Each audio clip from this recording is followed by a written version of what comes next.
अस्सलाम वालेकुम। दुनिया की क़दीम तरीन तहज़ीबों में शुमार की जाने वाली यूनान की तहज़ीब के मुताल्लिक़ आज हम इस वीडियो में देखने वाले हैं।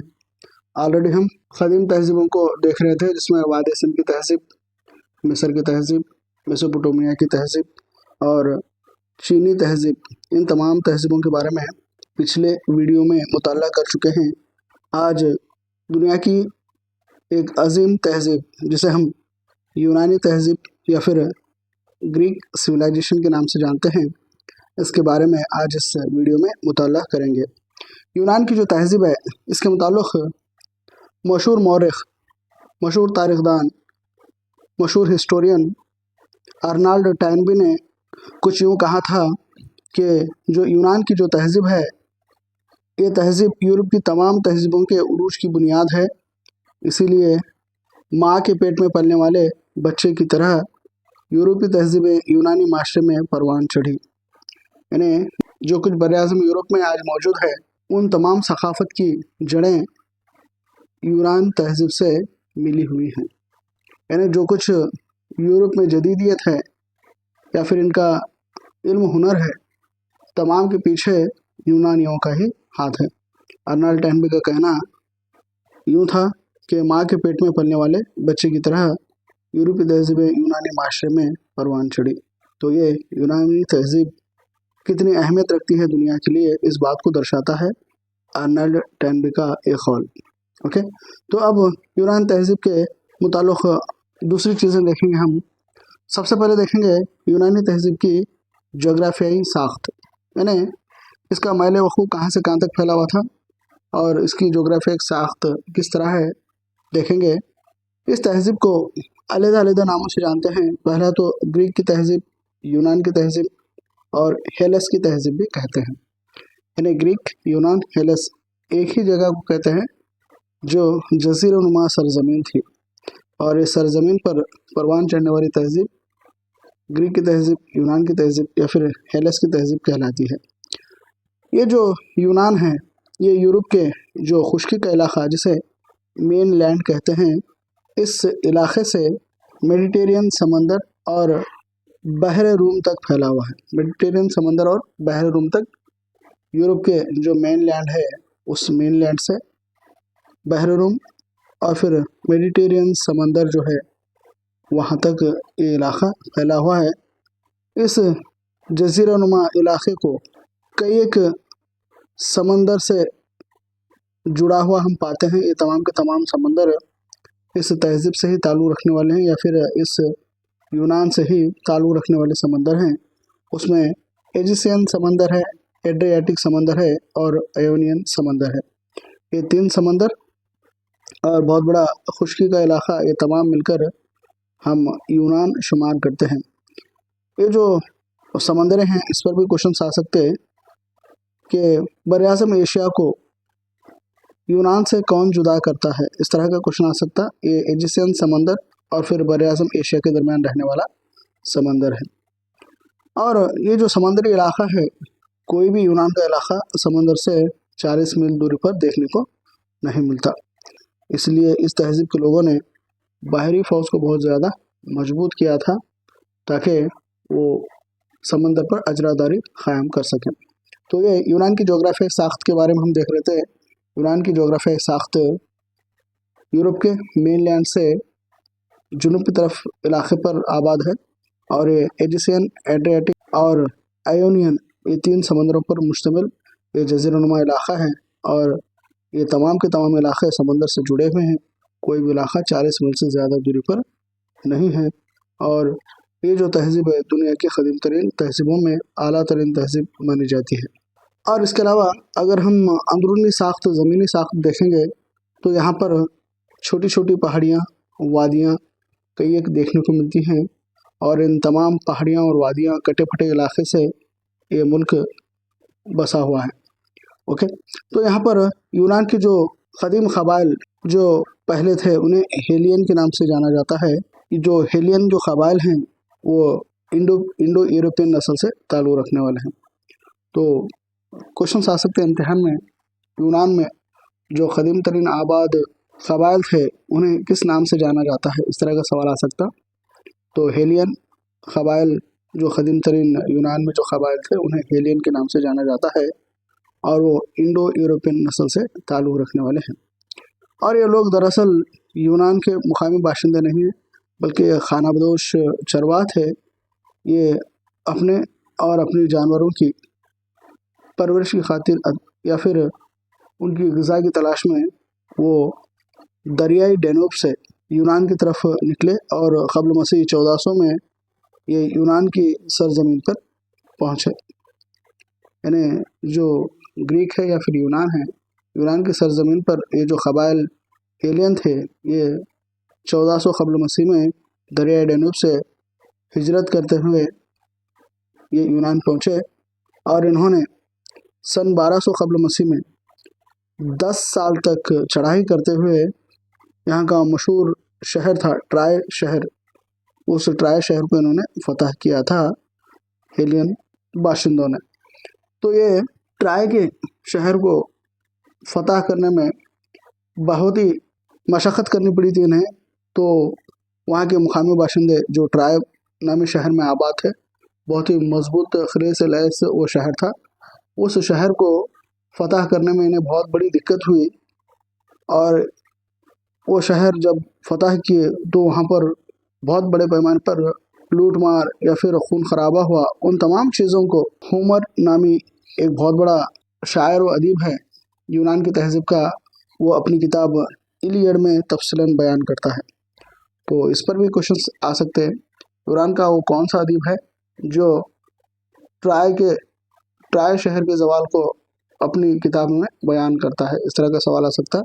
वो है होमर और उसने इलियड नामी किताब में ये हेलियन नस्ल आकर किस तरह यूनान के मुकामी बाशिंदों को हराकर ट्राय शहर को फतह किया था, इसकी तमाम तफसीलात इस होमर की लिखी हुई किताब में हमें देखने को मिलती हैं। तो ये होमर पर भी क्वेश्चन आए एग्जाम्स में।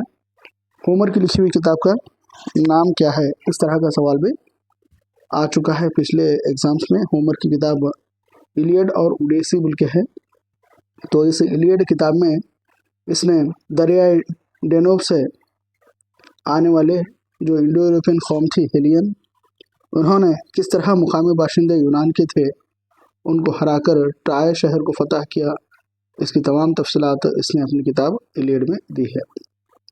ओके, तो ये इनकी इब्तिदाई ज़िंदगी थी या फिर यहाँ पर जो शहरियत या फिर तहज़ीब आबाद हुई, उस तहज़ीब को आबाद करने वाले हेलियन की तमाम तफसीलात हम देखें। और ये हेलियन जो नस्ल थी इंडो यूरोपियन नस्ल, ये आकर जब यूनान में बस गई तो यूनान में उन्होंने शहरी रियासतों का आगाज़ किया।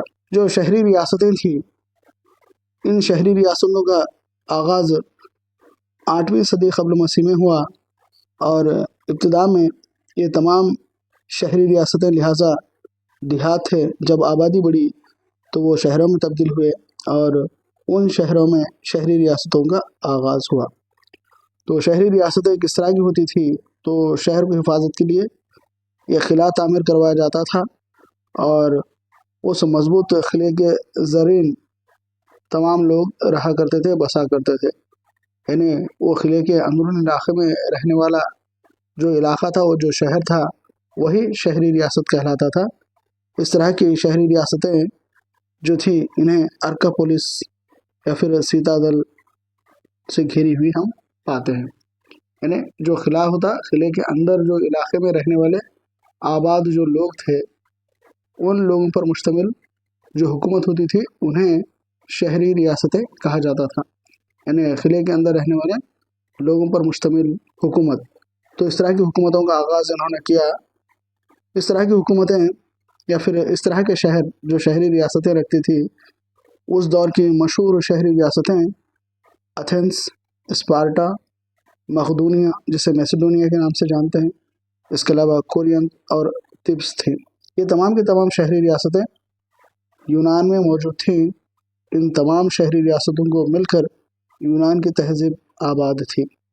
तो ये जो एथेंस, स्पार्टा, मकदूनिया और कोरियंथ और तिब्स, ये तमाम की तमाम शहरी रियासतों में एक जैसा इंतज़ामिया या फिर नज़्म नक्श नहीं था। अलग-अलग तर्ज की यहाँ पर हुकूमतें हम देख सकते हैं। इसके अलावा ये जो तमाम की तमाम शहरी रियासतें थी, वो बाहमी इत्तेहाद नहीं था इनके दरमियान। वो अक्सर लड़ाई झगड़े करते थे। इनके अंदर हसद और झगड़ों को हम देख सकते हैं। ये हसद और झगड़ों ने इन्हें तबाह व बर्बाद करके रख दिया आगे आने वाले दिनों में, जो हम ज़वाल के असबाब में पढ़ने वाले हैं। ओके, तो यहाँ पर 8वीं सदी के आगाज़ में देहात थे, बाद में शहर बने, शहर से शहरी रियासतें बनी, और वो शहरी रियासतों के अतराफ जो किला तामीर होता था, उस किले को अर्का पुलिस कहा जाता था या फिर सीतादल भी कहा जाता है। और उस अर्का पुलिस के अंदरूनी इलाके में आबाद लोगों पर मुश्तमिल जमात को ही हम शहरी रियासतें कहते हैं। इस तरह की शहरी रियासतें यूनान में एथेंस, स्पार्टा, मकदूनिया, कोरिंथ और थिब्स थीं, और ये बाहमी इत्तेहाद से महरूम थीं, और इनके दरमियान हसद और झगड़े बहुत ज़्यादा पैमाने पर होते थे। ओके, तो यहाँ पर हम इस नक्शे में शहरी रियासतों को देख सकते हैं। इन शहरी रियासतों में यहाँ पर तिब्स है, एथेंस है, और फिर इधर कोरिंथ है, और मैसेडोनिया है, और यहाँ पर स्पार्टा है। ये तमाम की तमाम जो शहरी रियासतें हैं, इन तमाम शहरी रियासतों को आप इस नक्शे में यहाँ पर देख सकते हैं। ओके, तो ये यूनान की शहरी रियासतें थी, और इन शहरी रियासतों को अर्कापोलिस नामी खिलों से लैस पाया गया है। अब ये जो शहरी रियासतें थी, एक तर्ज की हुकूमत नहीं रखती थी। इनके यहाँ अलग-अलग तर्ज की हुकूमतें हमें देखने को मिलती हैं। उसमें सबसे आला तर्ज इंतज़ामिया रखने वाली हुकूमत थी एथेंस की हुकूमत, जो जमहूरी तर्ज निज़ाम रखती थी। तो यहाँ पर एथेंस, स्पार्टा, मैसेडोनिया, कोरियन, थिब्स, ये अलग-अलग जो शहरी रियासतें हैं, इनका इंतज़ाम है अलग-अलग। यहाँ पर जो हुकूमत का जो निज़ाम था वो अलग था। तो उसमें सबसे मशहूर रियासत थी एथेंस, जो जमहूरी तर्ज निज़ाम रखती थी, और एथेंस की जमहूरियत सारी दुनिया में मशहूर है, क्योंकि सबसे पहले दुनिया में जमहूरी निज़ाम को राइज करने वाले एथेंस के बाशिंदे थे। ये एथेंस रियासत यूनान की तहज़ीब की एक शहरी रियासत थी। ओके, तो एथेंस के जो लोग थे, ये आज़ाद ख्याल थे। इन्हें बादशाहत या फिर अमरानियत रास ना आई, इसलिए इन्होंने जमहूरी तर्ज निज़ाम को अपना लिया, और इस जमहूरी तर्ज निज़ाम को इस यूनान की शहरी रियासत एथेंस में नाफिज करने वाले 3 मशहूर इनके रहनुमा थे। पहला था ड्राको, दूसरा था सोलान, तीसरा था क्लाइस्थीनस। ये 3 रहनुमा ने यहाँ पर जमहूरियत को मजबूत किया, जमहूरियत का आगाज़ किया। और इसके बाद आने वाला अजीम हुक्मरान, जिसे हम पेरिक्लस के नाम से जानते हैं, इसने जमहूरियत को मौसर तरीक़े से अपनी शहरी रियासत में जारी करते हुए सारी दुनिया के लिए मिसाली जमहूरी निज़ाम को इसने आबाद किया। तो ये पेरिक्लस जिस निज़ाम को आबाद किया था, या फिर पेरिक्लस के दौर में जो जमहूरी निज़ाम, जो जमहूरी तर्ज हुकूमत थी, उस जमहूरी तर्ज हुकूमत को हम बराए रास्त जमहूरी निज़ाम कहते हैं। बराए रास्त यानी डायरेक्ट डेमोक्रेसी, यानी तमाम की तमाम अवाम शहरी रियासत की इंतज़ामिया के मामलात में या फिर हुकूमत की कार्रवाइयों में डायरेक्ट या फिर बराए रास्त इसमें शिरकत करती थी। जैसे आज जो जमहूरी निज़ाम है, यहाँ पर बिलावास्ता जमहूरी निज़ाम है, तमाम के तमाम अवाम सरकार या फिर हुकूमत के कामों में हिस्सा नहीं लेती, बल्कि आवाम से चुने गए नुमाइंदे यहाँ का इंतज़ामिया निज़ाम चलाते हैं। इस तरह की जो मौजूदा हिंदुस्तान का जो जमहूरी निज़ाम है, ये बिलावास्ता जमहूरी निज़ाम है, लेकिन एथेंस में जो जमहूरी निज़ाम था वो बराए रास्त था। बराए रास्त यानी डायरेक्ट डेमोक्रेसी थी, तमाम के तमाम अवाम उसमें शिरकत करती थी। इस तरह पेरिक्लस के दौर में इस जमहूरी निज़ाम में कई एक मैदानों में खूब तरक्की की। मिसाल के तौर पर यहाँ पर फ़लसफ़ा, अदब, साइंस, फ़न तराशी, इस तरह के तमाम जो फील्ड होते हैं या फिर जो ज़िंदगी के शोबे होते हैं, तमाम ज़िंदगी के शोबों में इन्होंने आला खदमात अंजाम दी। इसी वजह से इस पेरिक्लस के दौर को यूनान की तहज़ीब का, यूनान की तारीख़ का सुनहरा दौर भी कहा जाता है। वेरी इंपॉर्टेंट एग्जाम्स में सवाल आते हैं कि यूनान की तहज़ीब का सुनहरा दौर किसके दौर हुकूमत को कहा जाता है, इस तरह का सवाल आ सकता है। तो यूनान की तारीख़ का सुनहरा दौर पेरिक्लस के दौर को कहा जाता है, और इसके अलावा इस दौर को स्कूल ऑफ हेलेस भी कहा जाता है। स्कूल ऑफ हेलेस या फिर यूनान की तहज़ीब का सुनहरा दौर कहा जाता है ये पेरिक्लस जो बराह रास्त जमहूरी निज़ाम को अपनी शहरी रियासत में जारी करते हुए एक मिसाली शहरी रियासत और मिसाली जमहूरी तर्ज निज़ाम को जारी करके दुनिया में एथेंस को मशहूर कर दिया जमहूरी निज़ाम के लिए। तो ये एथेंस का जमहूरी निज़ाम देखे। ये जो एथेंस का जो जमहूरी निज़ाम था, इस जमहूरी निज़ाम के दौरान इस जमहूरी निज़ाम ने कई एक जंगें की। उन जंगों के बाद ये जमहूरी तर्ज निज़ाम ख़त्म हो गया और वहाँ पर अमरानियत छा गई। तो यूनानियों ने दो अजीम जंगें की। पहली जंग है मैराथन की जंग और दूसरी जंग है पेलोपोनेशियन की जंग। पेलोपोनेशियन वार्स और मैराथन वार बोल के है।